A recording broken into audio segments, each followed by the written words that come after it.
भगवान श्री कृष्ण कहते हैं, कभी हार मत मानो, क्या पता कामयाबी आपकी एक और कोशिश का इंतजार कर रही हो। प्रयत्नशील रहने से ही सफलता मिलती है। रुका हुआ तो पानी भी सड़ने लगता है।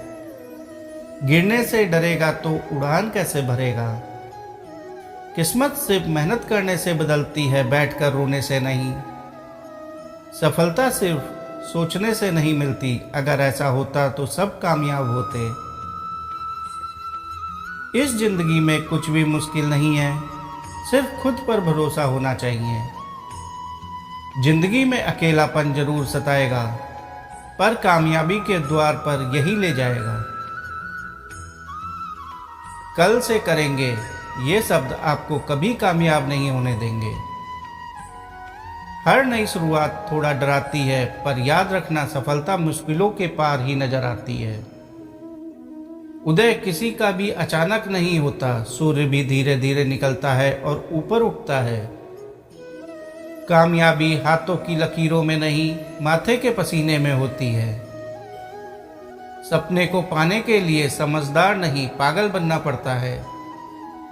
अपने अस्तित्व और हक के लिए जरूर लड़ें, भले ही आप कितने भी कमजोर क्यों ना हो।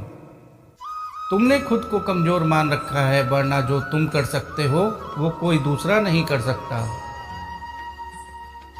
हार के बाद कहानी खत्म नहीं होती, एक नया अध्याय शुरू होता है। समाज के डर से फैसले मत बदलना, क्योंकि समाज सिर्फ नसीहत देता है, खाने को रोटी नहीं।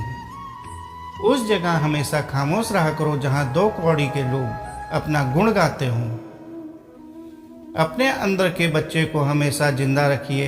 हद से ज्यादा समझदारी जीवन को बेरंग बना देती है। स्वार्थ से भरे जमाने में निस्वार्थ प्रेम बस मां करती है। भगवान श्री कृष्ण कहते हैं, जहां तेरे अपने मुंह फेरेंगे वहां मैं साथ निभाऊंगा।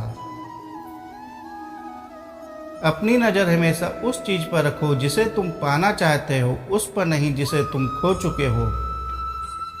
जीवन तब सबसे ज्यादा सुहाना लगने लगता है जब हम अपने लक्ष्य को प्राप्त कर लेते हैं। सफलता अभी ना सही, लेकिन एक दिन जरूर मिलेगी। दुनिया को नजरअंदाज करने का हुनर अपने पास रखो, कामयाबी तुम्हारे कदमों में होगी। सदैव परोपकारी बनो, परोपकार करने से बड़ा गुण कुछ नहीं है। किसी गांव में बरगद का एक पेड़ बहुत बरसों से खड़ा था। गांव के सभी लोग उसकी छाया में बैठते थे। गांव की महिलाएं त्योहारों पर उस वृक्ष की पूजा किया करती थीं। ऐसे ही समय बीतता गया और कई वर्षों बाद वृक्ष सूखने लगा। उसकी शाखाएं टूटकर गिरने लगी और उसकी जड़ें भी अब कमजोर हो चुकी थीं। गांव वालों ने विचार किया कि अब इस पेड़ को काट दिया जाए और इसकी लकड़ियों से गृह विहीन लोगों के लिए झोपड़ियों का निर्माण किया जाए।